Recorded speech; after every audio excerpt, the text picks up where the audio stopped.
We'll have a look at India's bowling card from today. 19.4 overs किए India की bowling attack ने, 55 runs पे श्रीलंका को ऑल आउट किया.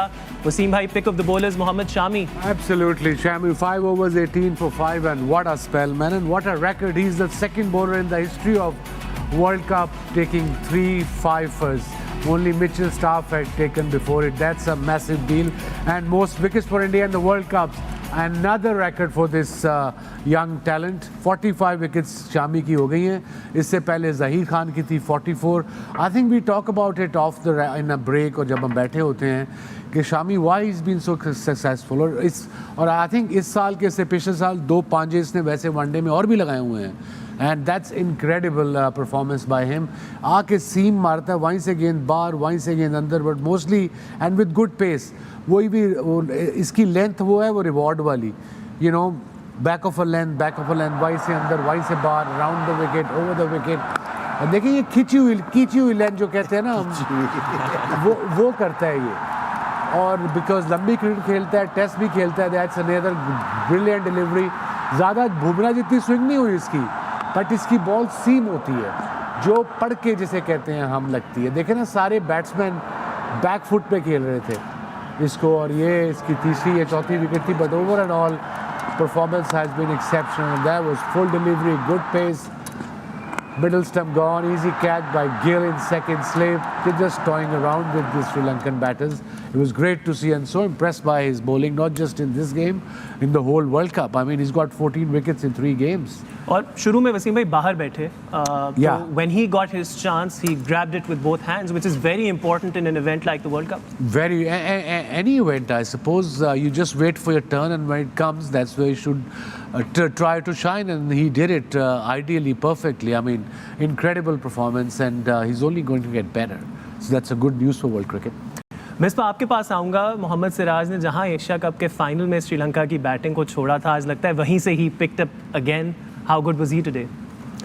आई थिंक जो डिफरेंस है बुमराह में, शामी में और मोहम्मद सिराज में, ये इनकी लेंथ थोड़ी आगे है, और जहाँ गेंद स्विंग होता है वहाँ ये मुश्किल हो जाते हैं बैट्समैन के, क्योंकि वो अवॉइड करना मुश्किल है. आप या तो उसको प्रॉपर खेलेंगे, अगर आप बीट होंगे तो there is always a wicket coming. अब देखें कि फुलर लेंथ है और आपको खेलना ही है उस बॉल को, और अगर वो स्विंग हो रहा है बॉल तो आपके लिए बड़ा मुश्किल हो जाता है खेलना उसको. यही वजह है कि एशिया कप के फाइनल में भी जब बॉल स्विंग हुआ है, ये बॉल बीट हुआ है, ऐसी लेंथ है कि विकेटों को लगा बॉल.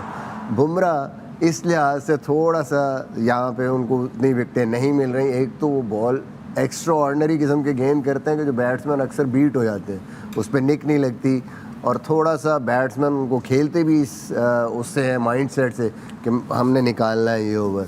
इस वजह से मुझे लगता है उनको विकेटें कम मिल रही हैं, इसे ज़्यादा आउट कर रहे हैं. शुएब, आपके पास आऊँगा. एक और vital cog of this Indian bowling attack is Jasprit Bumrah. Even दो विकेट आज एक ली, but what is spell? I think पहले ना हम पावर प्ले से शुरू करते हैं. सो फार उनकी 10 विकेटें in the power play with average of 18.70, और इकॉनमी सबसे मज़े की बात है 2.87. बुमराह जो हैं वो पावर प्ले में जब आते हैं, he swings the ball both veg.